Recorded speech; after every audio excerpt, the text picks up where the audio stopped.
Welcome back to the deep dive. It is Monday, January 19th, 2026, and today we are unpacking the weekly crypto outlook from Vantage Plus. Yeah, And looking through this, the mood feels, well, it feels distinct. It's like the market is in suspended animation. that's a really good way of putting it. The risk sentiment is high, everyone feels positive, but price-wise, we seem to be stuck. Stuck is the word. It's a classic hurry up and wait scenario. I mean, the main takeaway from this Vantage Plus piece is that the upside momentum is still there. Okay. Most tokens have broken their recent resistance, which is great, but now the whole market seems to need a spark. A spark, I like that.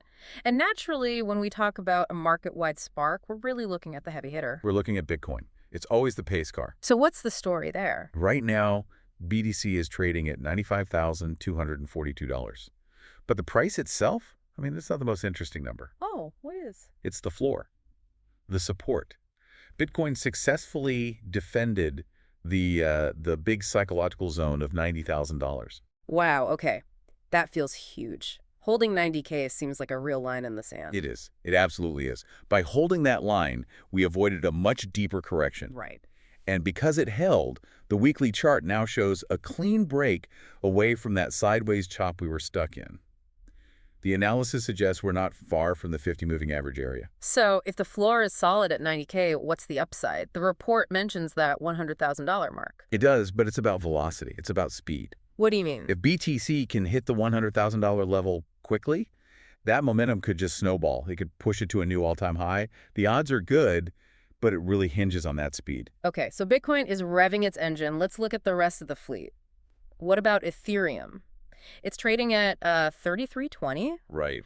To me, this chart looks like it's trying to do the same thing, but it's hitting a much clearer ceiling. That's a very fair assessment. Ethereum is in an uptrend, no doubt, but it's currently capped. That resistance level is $3,400. So it's just knocking on the door. Exactly. And that's the number to watch. If it breaks that ceiling, the momentum could drive it up toward maybe 3750. But until then, Another waiting game. yep. Now let's talk Solana. In this report, SOL feels like the teacher's pet.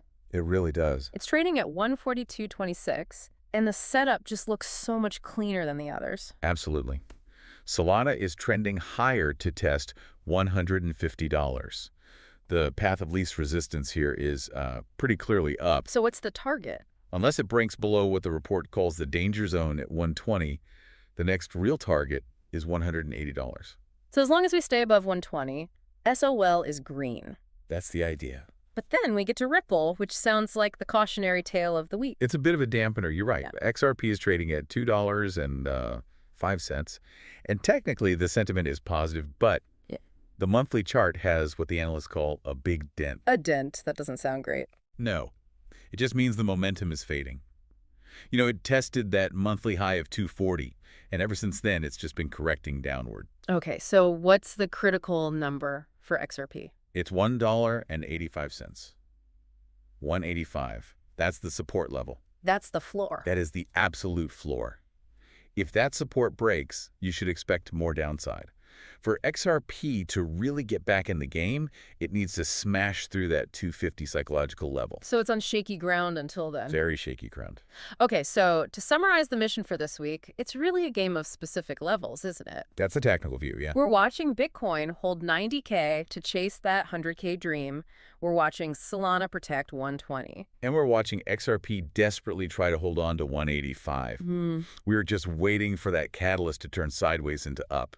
Which brings us to a final thought for you to chew on. The analysis says the market is just waiting for a spark to chase that $100,000 Bitcoin level. In a market driven so much by sentiment right now, what kind of event this week would be big enough to serve as that spark?